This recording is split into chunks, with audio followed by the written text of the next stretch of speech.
उत्तर प्रदेश के गौतम नगर के शाहपुर गांव से एक 25 वर्षीय लड़का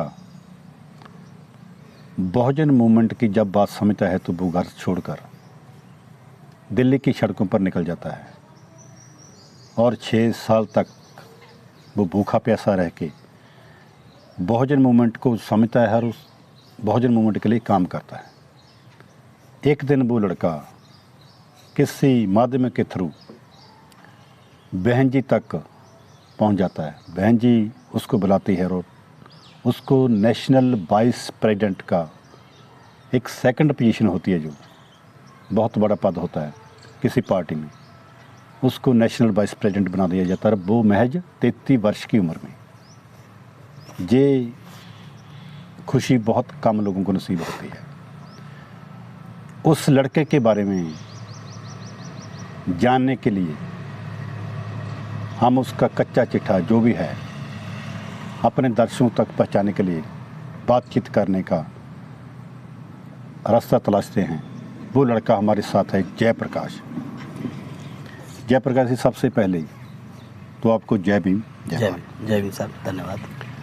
जयप्रकाश जी, ये बताइए भी इतने बड़े पद पर और वो भी 33 वर्ष के महज छोटी सी उम्र में पद मिल जाना, उस तक पहुंचने का ये स्ट्रगल कितना रहा? सर, ये लगभग 15 साल का लगातार का स्ट्रगल है और 2003 में मैंने इस मूवमेंट को ज्वाइन किया था, समझा था। और उसके बाद में मैं जब इसमें पार्टिसिपेट करने लगा, कैडर कैंप अटेंड करने लगा। पंजाब के रहने वाले थे अजीत गौतम जी, वो उस समय जो है उधर कैडर कैंप चलाते थे दिल्ली में, तो उनके माध्यम से मैं उनके कैडर मैंने अटेंड किया। उसके बाद में मेरा दिलचस्पी बढ़ी, फिर मैं उनसे मिलना शुरू हुआ और उसके बाद में इस तरह से चलते चलते फिर जो है जब मैंने ज़्यादा समय मूवमेंट को देना शुरू किया तो घर से मेरा विचार भेद होने शुरू हो गए। तो उन्होंने कहा कि भाई लड़का गलत रास्ते पे जा रहा है, ये जो है पढ़ाई उससे अपने कैरियर की इसको चिंता नहीं है। तो फिर दिक्कत आई, तो फिर हमने जो है 2009 में हमने 8-9 में घर छोड़ करके फिर हमने दिल्ली की तरफ हम लोग चले गए। कौंडली विधानसभा पड़ती है।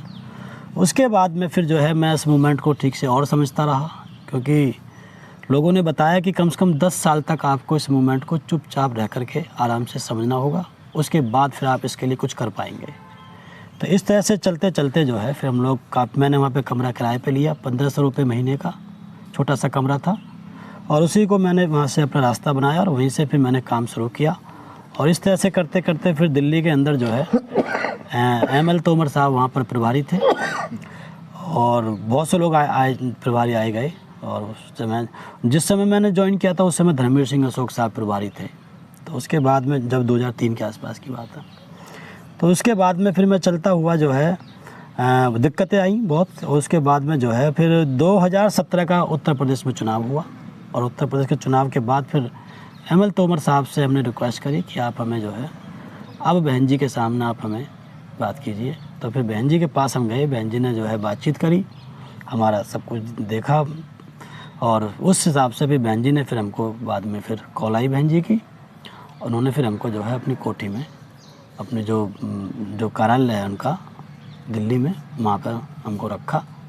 उसके बाद फिर दिल्ली का प्रभारी बनाया और उसके बाद में जो है राजस्थान का प्रभारी बनाया, फिर पूरे देश का प्रभारी बनाया और नेशनल वाइस प्रेसिडेंट भी साथ में बनाया 2018 में। ये ब्रीफ में मैंने बताया। बहुजन मूवमेंट को ही क्यों चुना? देखिए, मुझे ऐसा लगता है कि बहुजन मूवमेंट का मतलब जिस विचार से मेजॉरिटी में लोग सुखी जीवन जी सकें, सुख प्राप्त हो सके, जिसके माध्यम से ज़्यादा लोगों को लाभ हो सके। क्योंकि बुद्ध की भी और कानून बनाने की भी थ्योरी होती है जिसको बोलते हैं पेन एंड प्लेजर थ्योरी। अगर किसी एक नियम से ज़्यादा मात्रा में लोगों को प्लेजर मतलब खुशी मिलती हो और कम लोगों को अगर दुख भी मिलता है, क्योंकि किसी एक चीज़ से सब लोगों को 100% आप सेटिस्फाई और सुख नहीं दे सकते।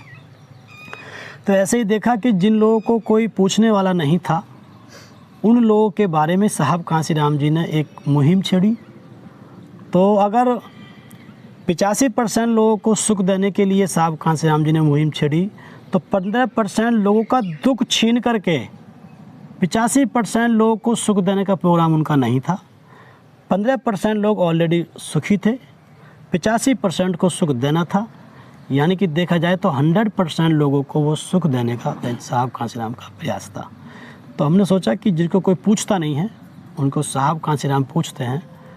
तो अगर हम इस मूवमेंट में अगर हम कोई अपना योगदान दे पाएंगे पूरी ज़िंदगी में अपनी में, तो ये हमारे लिए जीवन जीने का एक अच्छा जो है मार्ग मिल जाएगा। और बाबा साहब की जब किताबें पढ़ते थे उन्होंने कहा भी था कि इससे बड़ा पवित्र काम इस दुनिया में कोई नहीं है कि अगर आप मानवता के कल्याण के लिए काम करते हैं। तो इसलिए हमने इसको ज्वाइन किया। जब आपको 33 वर्ष की उम्र में बहन जी ने राष्ट्रीय उपाध्यक्ष बनाया, तो उस वक्त आपके मन की क्या प्रतिक्रिया थी? मेरी उस समय ये थी कि बहन जी ने इतना बड़ा आशीर्वाद हमको दिया, तो मैं उस उम्मीद पर खरा उतरने के पक्ष में काम करूं। और बहन जी ने जिस प्रकार से पेश किया था सबके सामने कि ये लड़का अनमैरिड है, वेल क्वालिफाइड है, हमारे क्षेत्र का इधर का गौतम बुद्ध नगर का रहने वाला है और जाति से चमार है और घर छोड़े हुए है, शादी ना करने का इसका वचन है। इस लड़के को मैंने जो है समाज में से निकाला है और मैं इसको राष्ट्रीय उपाध्यक्ष बनाती हूँ, नेशनल कोऑर्डिनेटर के साथ साथ। तो मैं ऐसा लगा कि इतनी बड़ी चीज़ अगर बहन जी ने मुझको जो है आशीर्वाद के रूप में दी, तो कहीं ना कहीं बहन जी मुझसे कुछ उम्मीद करती होंगी इस मूवमेंट को लेकर के। तो फिर मेरे दिमाग में इस सवाल वो बना माहौल कि मुझे बहन जी की उम्मीदों पर खरा उतरने के लिए काम करना है। और जब बहन जी ने कहा बनाने से पहले कि मुझे तू 3 वचन दे मुन्ना, बहन जी मुन्ना बोलती थी, मैं मुझे 3 वचन दे, शादी नहीं करेगा, आपको शादी नहीं करनी कभी भी, और आपको घर वापस नहीं जाना तुझे, और जो है आपको कभी मुझको धोखा नहीं देना। तो इन तीनों वचनों को जब मैंने एक साथ इकट्ठा किया तो समझ में आया कि ज़रूर बहन जी कुछ उम्मीद कर रही हैं। तो मैं उस पर उम्मीद पर खरा उतरने के लिए मैं प्रयास रहा। ये मेरे दिमाग में उस समय चल रहा था। आप दिल्ली के प्रभारी रहे और राजस्थान के प्रभारी रहे, लेकिन इनके दरमियान आपको कोई मुश्किलें भी आई होंगी? मुश्किलें तो देखो, वैसे मुश्किलें तो उस समय ज़्यादा आई जब बहन जी के पास मैं पहुंचा, बहन जी की कोठी में। और घर छोड़ने से लेकर के बहन जी की कोठी तक का जो मेरा सफ़र था, ये मेरा बहुत कष्टों से भरा हुआ था। फिर सुबह उठ करके मुझको रूखी सूखी जैसी भी 1-2 रोटी मिलती थी और मिलने के बाद में मैं फिर चल देता था। इस तरह से देखने के बाद पता चला कि फिर जो है मेरा शरीर बहुत कमज़ोर हो गया। एक बार मैं भूखा, मतलब मैं बीमार पड़ गया कमज़ोरी की वजह से।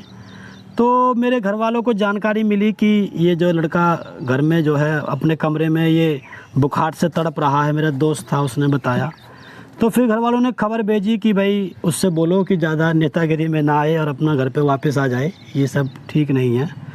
तो मैंने कहा कि मैं इस कमरे में मर जाऊंगा लेकिन मैं घर वापस नहीं जाऊंगा। अगर मैंने एक बार छोड़ दिया घर तो छोड़ दिया। तो ये सफ़र इस प्रकार से जो है चलता रहा। और फिर भूखे प्यासे रह करके फिर डॉक्टर से हमने रिपोर्टिंग आई हमारी, तो डॉक्टर ने बताया कि आपने भूखा रह करके इतना कमज़ोर कर लिया है अपने शरीर को, भूखे रह करके आपने ना खा करके, कि आपकी 55 साल की उम्र के आदमी के बराबर आपकी जो है हड्डियां हो चुकी हैं। उम्र मेरी 25 साल थी लेकिन 55 मतलब 30 साल तक का हमने इसमें नुकसान किया। लेकिन हमने कहा कोई बात नहीं, जब हमें कभी अच्छे दिन हमारे जैसे कुछ बनेंगे तो हम फिर अच्छा खाएंगे और उस बॉडी को रिकवर कर लेंगे। और आज हमने वो रिकवर कर भी लिया है। जब हम बहन जी के पास पहुँचे, हमें उसके बाद खाने पीने की कोई दिक्कत नहीं रही।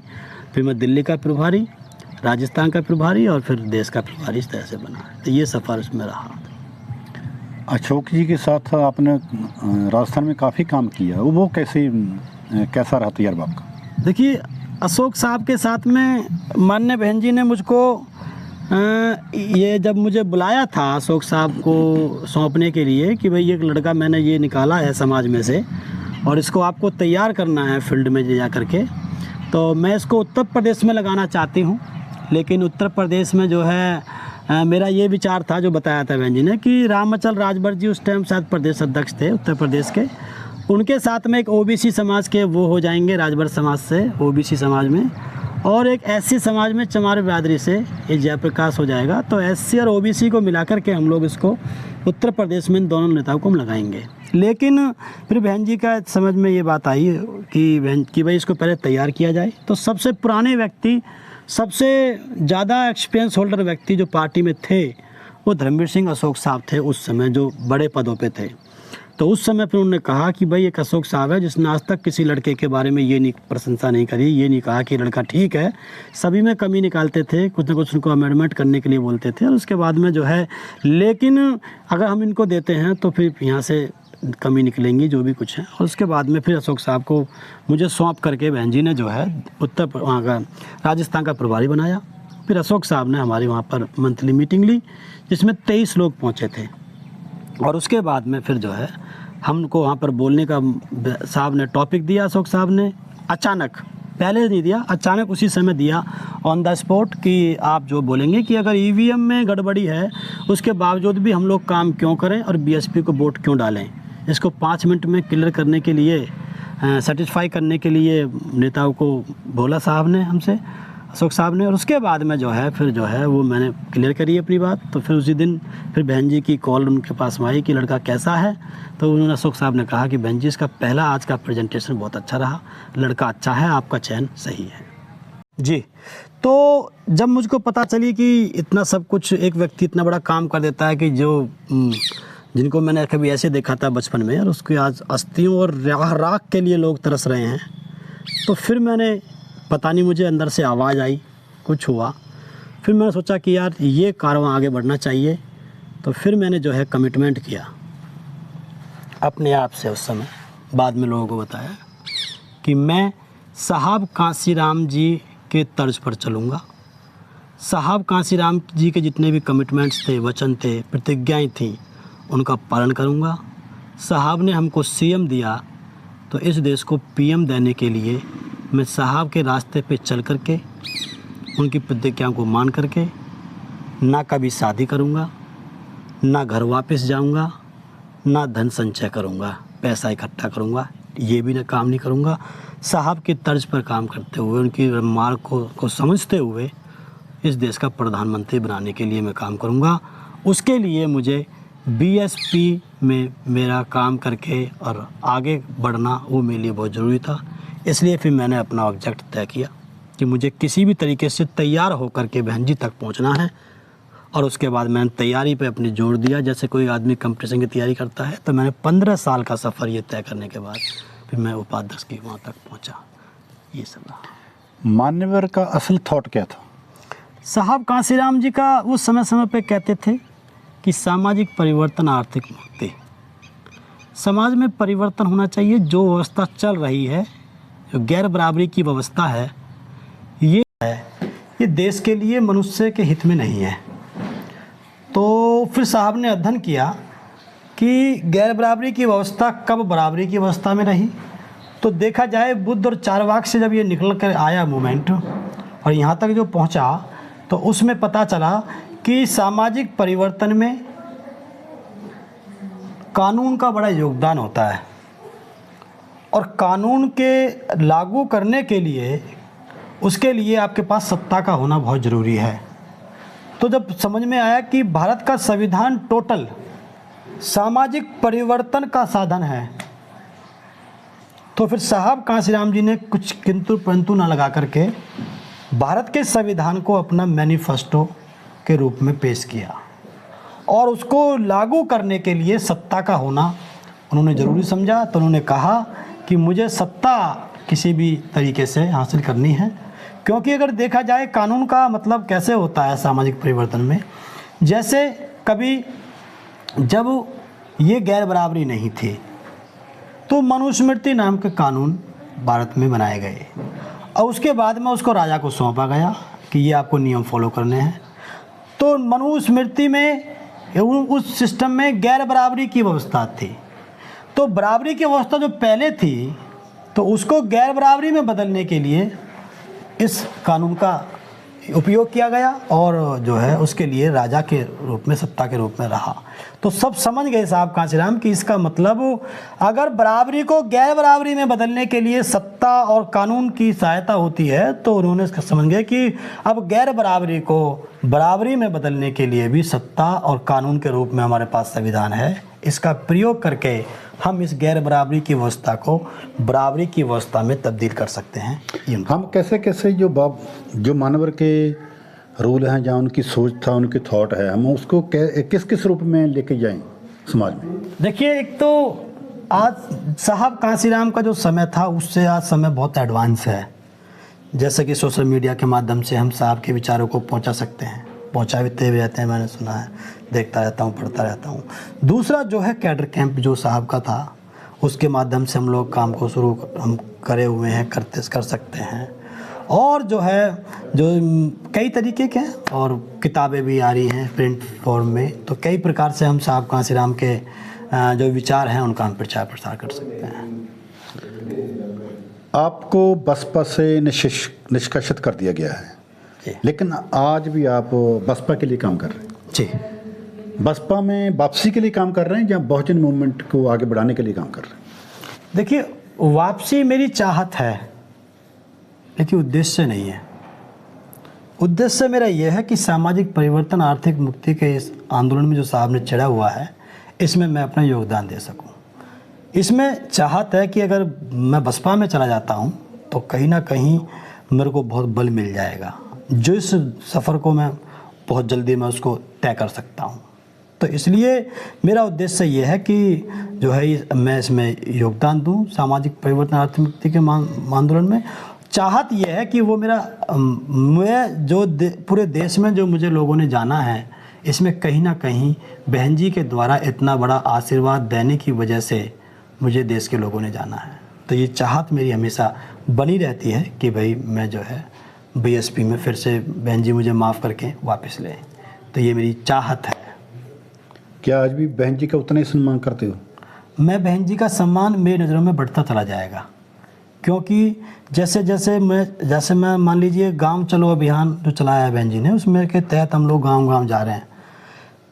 ऐसा कोई गांव मुश्किल मिलता होगा जहां पर कोई एक दो आदमी निकल के ये ना कहता हो कि हम जयप्रकाश है जो बोल रहा है, जो आया है, और इसको हम जानते हैं।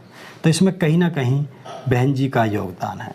तो बहन जी मेरे सफ़र को शॉर्ट करने में और उसके लिए इसमें बहन जी का योगदान रहा है। जब आपको बसपा से निष्कासित किया गया तो उस वक्त दूसरी पार्टियों के लोगों ने आपको अप्रोच किया होगा? हाँ, स्वाभाविक है। जब प्रदेश के और ज़िले लेवल के लोगों तक को वो अप्रोच करते हैं, तो हम तो राष्ट्रीय लेवल पर उस समय थे, तो अप्रोच किया। सभी पार्टीज़ ने अप्रोच किया, कांग्रेस ने, आम आदमी पार्टी ने, यहाँ तक कि और जो छोटे दल हैं, सपा ने, और बाद में ये भी अभी लास्ट में कुछ दिन पहले हमारे कांशीराम विचार यात्रा निकालने से पहले हम लोगों को जो है बीजेपी के लोगों ने भी, नड्डा की तरफ से भी हुआ, बात पहुंची। लेकिन हमने कहा कि भाई मेरा उद्देश्य एमपी एमएलए बनना नहीं है, मेरा उद्देश्य पैसा वाला बनना नहीं है। मेरा जो वचन मैंने दिए हैं अपने आप को और समाज को, तो मैं उनको साहब कांशीराम के तर्ज पर पूरे करना चाहता हूँ, उनके रास्ते पे चलते हुए। मैं चाहे ऐसे ही मर जाऊँ, मुझे कम से कम संतुष्टि मुझे अंदर रहेगी कि चाहे कुछ हो चाहे ना हो, लेकिन मुझे संतुष्टि है कि भाई मैंने इस मूवमेंट के साथ कोई धोखा नहीं किया। बसपा में जो निकल जाता है या चला जाता है, जो निकाल दिया जाता है, लेकिन वो दूसरी पार्टियों में चला जाता है जी। बहुत कम एग्जाम्पल मिलती है कोई ऐसा कोई जिसको निकाला गया हो वो दूसरी पार्टी में ना गया हो, लेकिन ना एक जयप्रकाश है जो किसी भी पार्टी में नहीं गया। इसका पीछे मेन कारण क्या है? मुझे ऐसा लगता है कि एक जो है लेवल होता है किसी व्यक्ति का। एक व्यक्ति धैर्य रखते रखते, या धैर्य बोल लो उसको, एक व्यक्ति का धैर्य 3 महीने में टूट जाता है, किसी का 1 साल में टूट जाता है, किसी का 2 साल में, किसी का 4 साल में। तो जिसका धैर्य जल्दी टूट जाता है वो हो जाता है, वो चला जाता है। लेकिन कोई ना कोई तो एक ऐसा होता है जिसमें धैर्य के टूटने नाम की कोई ऐसी चीज़ नहीं होती, क्योंकि हमारा ऑब्जेक्ट ही नहीं था एमपी एमएलए बनना या मंत्री बनना। तो हमारा ऑब्जेक्ट नहीं है, और जो एक बात मुझसे लोग कहते हैं कि भाई आप जो है आप जा क्यों नहीं रहे हैं यहाँ पर, आपको पता है सब कुछ नुकसान हो रहा है, डाउनफॉल जा रहा है मामला, आप क्यों नहीं ऐसा कुछ सोचते हैं, क्या है? मैंने कहा एक बात बताइए, आप मानते हो कि मैं पढ़ा लिखा आदमी? बोले हाँ है। आप मानते हो कि मेरे पास 20 साल का एक्सपीरियंस है? बोले हाँ है। मैं कहा आप मानते हो कि मैं ऊंचे पद पर रहा हूँ? बोले हाँ है। आप इस तरह से मैंने बात करी। मैं कहा अगर मुझे इस बात का आभास हो जाता कि ये मूवमेंट खड़ा नहीं हो पाएगा, ये पार्टी खड़ी नहीं हो पाएगी, ये मूवमेंट खड़ा नहीं हो पाएगा, इससे हमें कुछ मिल नहीं पाएगा, ना जयप्रकाश को कुछ मिल पाएगा, ना इस समाज को कुछ मिल पाएगा, ना देश को कुछ मिल पाएगा, तो मैं इसको छोड़ देता। जब मुझको पता है कि हमको मिलना ही सब कुछ अभी भी यहाँ से है, तो इसीलिए मैं इस मूवमेंट को नहीं छोड़ रहा हूँ। इस मूवमेंट में अभी भी बहुत कुछ है। हाथी अगर बैठ भी जाए तब भी वो और जानवरों से बड़ा होता है। तो इसलिए हमने सोचा कि हम इसी मूवमेंट को हम लोग खड़ा करेंगे और इसी पार्टी को हम रिपेयर करेंगे। क्या फ्यूचर में कभी जयप्रकाश का धैर्य टूट भी सकता है? तो ये बात मेरा मन कहता है।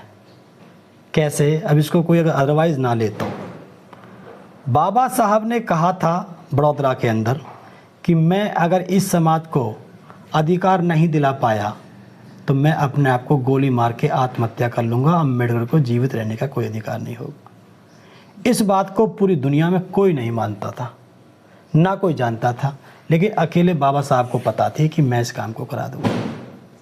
साहब कांशीराम ने कहा कि आप अगर मेरा साथ दोगे तो मैं तुम्हें सत्ता की कुर्सी तक पहुँचा दूँगा। कोई व्यक्ति मानने को तैयार नहीं था। बहुत से लोगों ने, आपको पंजाब में भी लोगों ने कहा कि हम देखते हैं कब तक होगा, लेकिन साहब कांशीराम को अकेले को पता थी कि वो इस सफलता को प्राप्त कर लेंगे, सत्ता तक पहुंचाया भी। एक तरह से देखा जाए तो डिप्टी पीएम तक की कुर्सी मान सकते हो आप उनको। एक उत्तर प्रदेश के मुख्यमंत्री बहुत पावरफुल होते हैं। और नंबर 2 जो है राष्ट्रपति का ऑफ़र साहब के पास रहा, उसको ठुकराया। गृह मंत्री का बहन जी के पास ऑफ़र रहा, उसको ठुकराया। तो ऐसी स्थिति में मुझको पता है कि मैं नहीं विचलित होऊंगा, वरना मेरा कुछ ना कुछ तो एक्टिविटी ऐसी दिख जाती। तो मैं तो मानता हूँ कि मैं विचलित नहीं होऊंगा, ना मेरा कभी धैर्य टूटेगा। अब समाज को कब जाकर के 2 साल में, 4 साल में, 10 साल में, 20 साल में कब धैर्य होगा, वो कब उनको पता महसूस होगा, वो उनके ऊपर डिपेंड करता है। सोचिए अगर मानव राज्य जिंदा होते तो भारत की पॉलिटिक्स कैसी होती?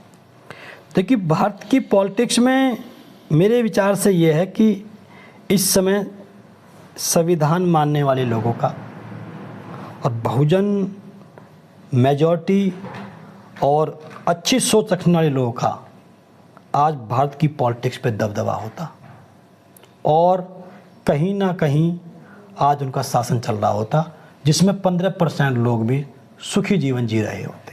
आज जो 85% लोग, 85 क्या, अब तो 90% हो गया है, वहाँ से भी बहुत से लोगों को दुख है। तो ये जो चल रहा है उसमें बहुत लोग और भी परेशान हुए हैं। तो ये जो परेशानी जो है, जिसका फ्यूचर बहुत खतरनाक है भारत देश का, ये गर्त की तरफ जा रहा है, तो ऐसा नहीं होता और कहीं ना कहीं हम विश्व के पटल पर हमारी बात आज चर्चा हो रही होती। आज की जो पॉलिटिक्स है या परिस्थितियाँ हैं, नरेंद्र मोदी को काउंटर करने के लिए कोई आंदोलन वगैरह कोई भी पार्टी नहीं चला रही है, क्या होना चाहिए? देखिए, आंदोलन चलाने के कई प्रकार होते हैं। ये कोई ज़रूरी नहीं है कि आप रोड पर उतर के आप वो करें। विचार को आप विचार से ही काउंटर कर सकते हैं। अगर उनके पास हिंदुत्व का विचार है तो आपको विचार ही काउंटर करने के लिए चाहिए। मेरा ऐसा मानना है कि बहुजन कॉन्सेप्ट के अलावा इस समय वर्तमान में कोई भी ऐसा विचार नहीं है जो इनके हिंदुत्व को काउंटर कर सके, क्योंकि जब हिंदुत्व आएगा तो ओबीसी उधर चला जाएगा, ऐसे भी चला जाएगा। लेकिन जैसे बहुजन आएगा तो ओबीसी आपकी तरफ आएगा। तो बहुजन कॉन्सेप्ट पे हम लोग इसको जो है, इस विचार पे हम लोग काम करें तो हम ज़रूर इसको हम काउंटर कर सकते हैं और सफलता भी प्राप्त कर सकते हैं। हालांकि बहन जी ने जो सर्वजन जो वर्ड यूज किया है वो बहुजन का अपडेटेड वर्ड है, वो कोई वैसा वर्ड नहीं है, इसको लोग नेगेटिव लेते हैं जी। 2024 के लिए, लोकसभा चुनाव के लिए बसपा की क्या तैयारी होनी चाहिए या क्या तैयारी है? देखिए, बसपा की सबसे पहली बात तो अभी जो जानकारी मिली है कि माननीय बहन जी जो हैं अभी 26 मार्च तक तो बहन जी शादी में बिजी हैं, आकाश जो उनका भतीजा है। उसके बाद में जानकारी ये मिल रही है कि बहन जी जो है मंडल वाइज समीक्षा मीटिंग करने के लिए आने वाली हैं। तो बहन जी जो है ज़मीन पर आकर के अब देख रही हैं काम को, और गांव चलो अभियान से हम लोगों ने माहौल बनाया हुआ है। तो बहन जी ने कहा है कि हम लोग, आप गठबंधन के ऊपर मत रहना, गठबंधन से हमें कोई खास लाभ भी नहीं हुआ था।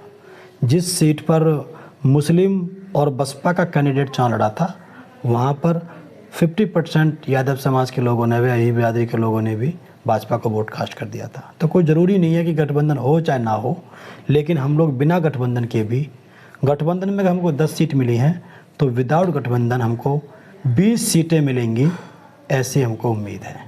तो ये तैयारी माननीय बहन जी की चल रही है। उन्होंने बोल दिया कि अभी तक हमारा गठबंधन को लेकर के कोई फैसला नहीं है। जे थे बसपा के पूर्व राष्ट्रीय उपाध्यक्ष डॉक्टर जयप्रकाश जी ने हमारी हर बात का जवाब बड़ी बेबाकी से दिया। मैं पम्मी लालू मेजरा अगली बार फिर किसी नई पर्सनैलिटी के साथ हाजिर हूँगा।